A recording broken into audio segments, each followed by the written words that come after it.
అందరికి ప్రైజ్లాడండి. ప్రభువైన యేసుక్రీస్తు నామమున మీ అందరికీ శుభమవును గాక. ఉదయ కాలము యోహాను సువార్త 12వ అధ్యాయము 26వ వచనం. ఒకడు నన్ను సేవించిన యెడల నన్ను వెంబడింపవలెను, అప్పుడు నేను ఎక్కడ ఉందునో అక్కడ నా సేవకుడు ఉండును. ఒకడు నన్ను సేవించిన యెడల నా తండ్రి అతని గనపరచును. ప్రభువైన యేసుక్రీస్తు వారిని తండ్రి గనపరిచినట్లు మనం లేఖములో వాక్యంలో చూస్తున్నాం. ఈ భూమి మీద మానవులమైన మనకు ఏదో ఒక రూపమైనటువంటి ఘనత కావాలా? ఏదో ఒక ఘనత లేకుండా మనం బ్రతకలేం. సరే, ప్రభు ఘనపరచాలంటే ఏం చేయాలి? ప్రభువైన యేసుక్రీస్తును తండ్రి ఎలా ఘనపరిచాడంటే, ఒకటి మనం గమనిస్తున్నాం, నన్ను సేవించిన ఎడల. కాబట్టి మనము ప్రభు సేవను ఇష్టపూర్వకముగా బలవంతముగా గాక అర్పించుకొని త్యాగముతో మనం సేవించాలా. చదువు, ఉద్యోగములు, లేకపోతే పనులు ఏమైనా వాటిని విడిచిపెట్టి ప్రభును మనము సేవించాలి.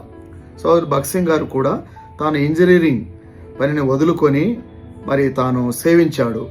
దైవజనుడు ఎలీషా గారు బైబిల్లో తాను వ్యవసాయమును వదులుకొని ప్రభును సేవించాడు. కాబట్టి బలవంతంగా కాకుండా ఇష్టపూర్వకంగా సేవించాలి. సెకండ్ థింగ్, రెండవదిగా ఆయన్ని వెంబడించాలి. వెంబడించడం అంటే యేసు ప్రభువాన్ని అనుకరించాలి.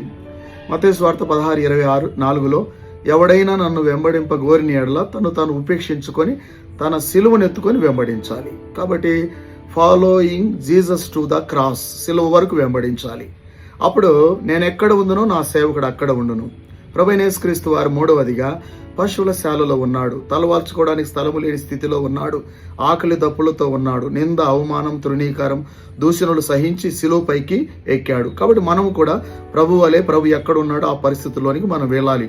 అప్పుడు యోహాను సువార్త 14:3లో నా తండ్రి ఇంట అనేక నివాసాలు ఉన్నాయి, ఆ నివాసాలలో మనలను ఉంచుతాడు. దేవుడు మనం క్రీస్తుతో కూడా శ్రమ పడితే ఆయనతో కూడా మహిమ పొందుటకు వారసులం. దేవుడి మాటలను మన కొరకు ఆశీర్వాదకరంగా మార్చడానికి మనం కూడా యోహాను సువార్త 12:26 గోధుమ గింజ తన స్వరూపం కోల్పోయినట్లు మనం స్వరూపం కోల్పోవాలి.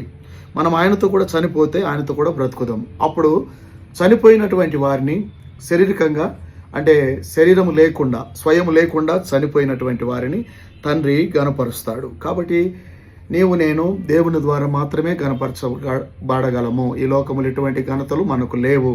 ప్రభు గనపరచాలంటే సేవించాలి, మరి సిలువ వరకు వెంబడించాలి. ప్రభు ఎలాంటి పరిస్థితులు కూడా ఉన్నాడో మనం అలాంటి పరిస్థితుల్లో ఉండాలి.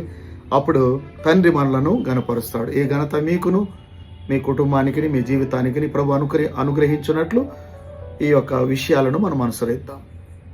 ఇంకా ఆధ్యాత్మికమైన విషయాలను మీతో పంచుకోవడానికి మన ఛానల్ సబ్స్క్రైబ్ చేయండి. Praise Lord. గాడ్